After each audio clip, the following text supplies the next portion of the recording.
Hello दोस्तों, अभी हमने पहला एपिसोड देखा जिसमें हमने व्हाट इज रियल एस्टेट समझा, रियल एस्टेट क्या होता है। अभी एपिसोड 2 में हम समझेंगे कि टाइप्स ऑफ रियल एस्टेट, कितने तरह के रियल एस्टेट होते हैं।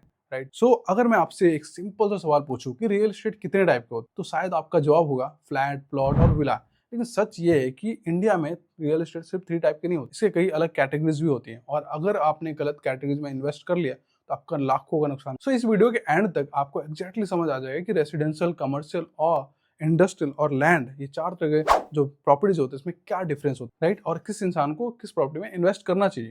राइट।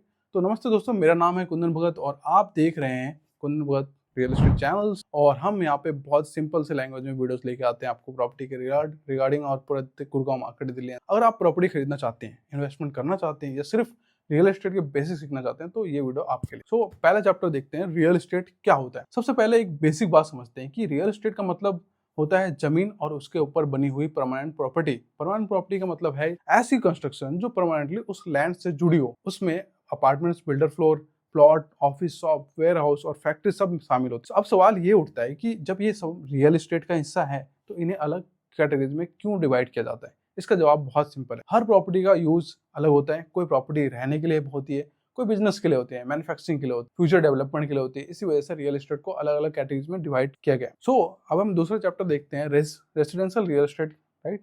सबसे पहले और सबसे कॉमन टाइप है रेसिडेंशियल रियल एस्टेट। नाम से ही समझ आ रहा है कि रेसिडेंशियल का मतलब है रहना के लिए, यानी ऐसी प्रॉपर्टी जहां लोग अपनी फैमिली के साथ रहते हैं। इस कैटेगरी में apartments, builder floors, independent house, villa और फार्म हाउस आते हैं। अगर आप अपने लिए एक घर खरीद रहे हैं या किसी प्रॉपर्टी को रेंट पर देख रहे हैं तो इनकम कमाना चाहते हैं तो आप रेसिडेंशियल रियल एस्टेट में इन्वेस्टमेंट कर सकते हैं। एग्जांपल के लिए अगर आप गुड़गांव में 3 BHK अपार्टमेंट खरीद और ये नोएडा में एक फ्लैट परचेज करते हैं तो ये रेसिडेंशियल प्रॉपर्टी कहलाएगी। रेसिडेंशियल प्रॉपर्टी का डिमांड हमेशा बनी रहती है क्योंकि हर इंसान को रहने के लिए घर चाहिए। सो चैप्टर नंबर 3 है हमारा कमर्शियल रियल एस्टेट। अब बात करते हैं कि कमर्शियल रियल एस्टेट की। कमर्शियल का मतलब होता है बिजनेस के लिए यूज होने वाली प्रॉपर्टी। ये लोग यहाँ लोग रहने नहीं आते, यहाँ ऑफिस चलाते हैं, शॉप चलाते हैं और बिजनेस ऑपरेट करते हैं। कमर्शियल कैटेगरीज में office spaces, shops, showrooms, retail stores, food courts, एससीओस और मॉल स्पेस आते। मान लीजिए किसी इन्वेस्टर ने गुड़गांव में एक ऑफिस खरीदा और उसके ऑफिस को किसी आईटी कंपनी को रेंट पर दे दिया, या किसी ने मॉल में एक रिटेल शॉप खरीदकर उसे लीज पर रख दिया, तो दोनों ही एग्जांपल में कमर्शियल रियल एस्टेट के हैं। कमर्शियल प्रॉपर्टी का rental return generally residential property से ज्यादा होता है, लेकिन इसका इन्वेस्टमेंट अमाउंट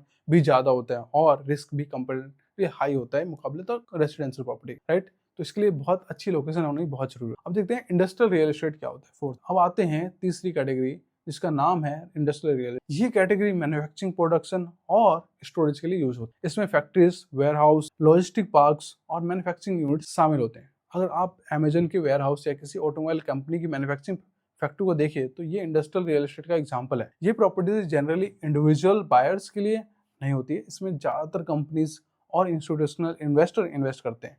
राइट। क्योंकि बहुत बड़ा अमाउंट होता है, बहुत बड़ी लैंड। तो देखते हैं चौथा है लैंड। चौथी कैटेगरी लैंड। लैंड का मतलब है सिर्फ जमीन, उसके ऊपर कंस्ट्रक्शन हो भी सकता है और नहीं भी। लैंड भी अलग अलग कैटेगरीज में डिवाइड होते हैं, जैसे residential plot, commercial plot, agriculture land, institutional land. जहाँ एक बहुत इंपॉर्टेंट बात याद रखिए, हर लैंड पर घर नहीं बन सकता है, हर लैंड इन्वेस्टमेंट के लिए सुटेबल भी नहीं होती। किसी भी लैंड को खरीदने से पहले उसका title, ownership, zoning, land use और गवर्नमेंट अप्रूवल चेक करना बहुत जरूरी है। सो अब चैप्टर 6 में हम समझेंगे आपके लिए कौन सी प्रॉपर्टी बेस्ट। अब सबसे इंपॉर्टेंट सवाल है कि आपको किस टाइप की प्रॉपर्टी में लेनी चाहिए।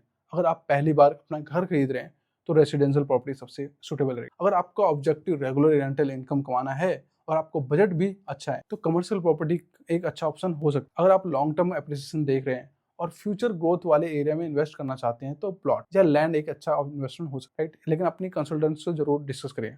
और अगर आप मैन्युफैक्चरिंग बिजनेस चाहते हैं या लार्ज स्केल इन्वेस्टमेंट करना चाहते हैं तो इंडस्ट्रियल प्रॉपर्टी रिलेवेंट होती है।